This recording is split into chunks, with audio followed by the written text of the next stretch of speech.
What are some lessons that school can teach us about living our lives as Christians? Well, our guest will tell us all about that in just a bit. Welcome to the show. I'm Daniel Dalp, and this is For Your Sunday Morning Drive, the short podcast with the goal of providing some motivation, drive, and encouragement on your way to worship and helping you recenter your mind on those spiritual things on a hectic Sunday morning.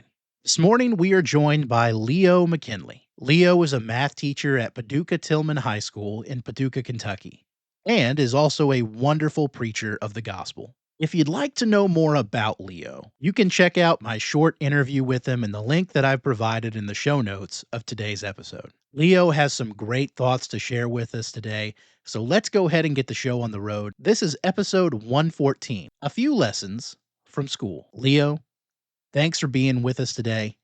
Let's go to church.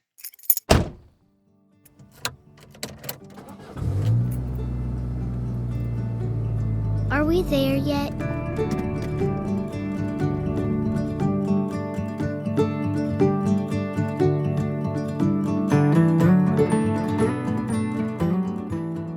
What do you associate with the month of June? Maybe it's National Game Show Day or National Donut Day, which are all unique holidays for June, but more than likely it's that it's summertime. And so we're out of school. You can sleep in, you can travel, you can stay up late, you can go to the pool. So the last thing you want to think about is schools, but that's what the subject of this podcast is today. School has many benefits, and what I want us to do today is to consider 3 quick observations about how school and Christian living are related. So first off, like school, Christian living involves learning. The point of school is to learn, and that's why we have teachers. And I'm sure like me, you've had the full gamut of teachers, some good, some bad, some mean, some nice, some boring, some very interesting. Teachers deal with so much, but what we need to do, we need to respect them for sure, but we need to also check their authority and the accuracy of what they're saying. I have the authority as a teacher because I have a degree. However, if I don't have the accuracy piece, it doesn't matter. If I walk into my classroom and say that 1 plus 1 is 3, I'm failing with the accuracy piece. And sadly, we can't believe everything that we're told by teachers. The Bible tells us in 1 John chapter 4, verse 11, "Beloved, do not believe every spirit, but test the spirits, whether they are of God, because many false prophets have gone out into the world." The Bereans in Acts chapter 17, verse 10, they received the word with all readiness and searched the scriptures daily to find out whether the things they were being taught were so, it says in verse 11 there. And so they didn't just simply believe Paul and Silas, even though Paul and Silas had authority. They searched the scriptures to verify the accuracy of their teaching. We need to make sure that we are speaking the things which are proper for sound doctrine, as Titus chapter 2, verse 1 says. That responsibility is on us as well. We need to make sure that if we're teaching, we are teaching as the oracles of God per 1 Peter chapter 4, verse 11. Also consider with me that like school, Christian living involves tests. Tests are probably the worst part of school. They can be very stressful. I remember being a student and hating having to take tests. I would just rather write a paper. My students sometimes now ask me, why do I have to give them a test? And it's simply because I want to make sure they have a strong command of the content. Without doing a test, how do you know that you know math?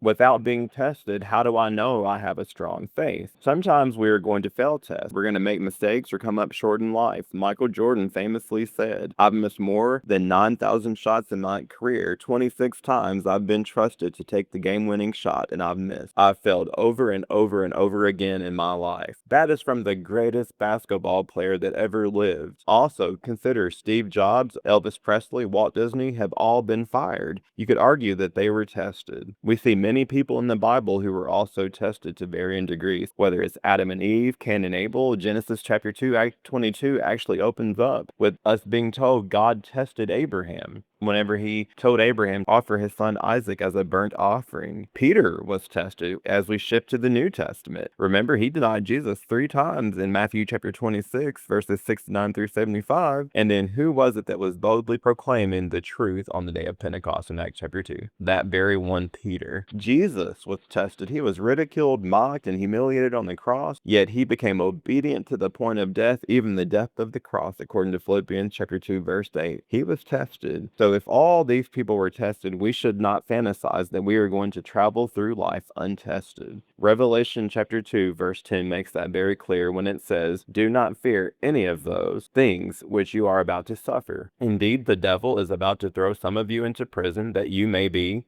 tested, and you will have tribulation 10 days. Be faithful until death, and I will give you the crown of life." So we see that the Christian life, just like school, has tests. But finally, consider with me that like school, the Christian life ends with graduation. That is the ultimate goal, isn't it? Graduation rate is a key indicator for a school's accountability index. Students want to graduate. You don't want to be in school forever. I did the math. By the time of high school graduation, a student will have spent 2,340 days in school. That's over 12,000 hours, over 777,000 minutes. Look how far they've come. Spiritual graduation day will be the judgment day when we trade our earthly home with the eternal habitation of heaven. Heaven becomes my symbolic cap and gown. Like a high school or college graduation, this is the day that we ought to look forward to with bated breath and ardent anticipation. 2 Corinthians chapter 5, verses 8 through 9 explain why. They say, "We are confident, yes, well pleased, rather to be absent from the body and to be present with the Lord. Therefore we make it our aim, whether present or absent, to be well pleasing to him." It will be so nice to relinquish this body with its pains and limitations and to graduate into the presence of God. However, it will require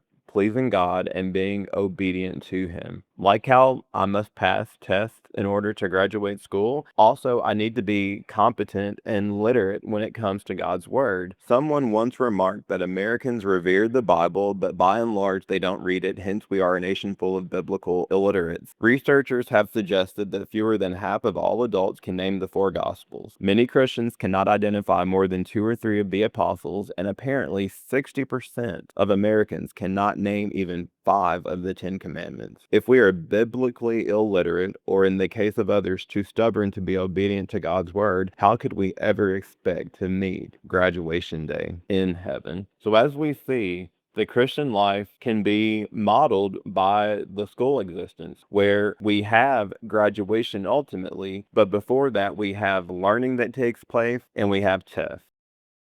I really appreciate Leo's thoughts this morning. And as an extension of those, here are some discussion questions for this week. Do we take secular learning more serious than our spiritual education? When it comes to our spiritual lives, do we pass the test? Or do we fail to measure up? And what can we do this week to better prepare ourselves for our spiritual graduation day? Hey, thanks for listening. Thank you to Leo for joining us. Keep striving, keep learning, and I'll see you Sunday.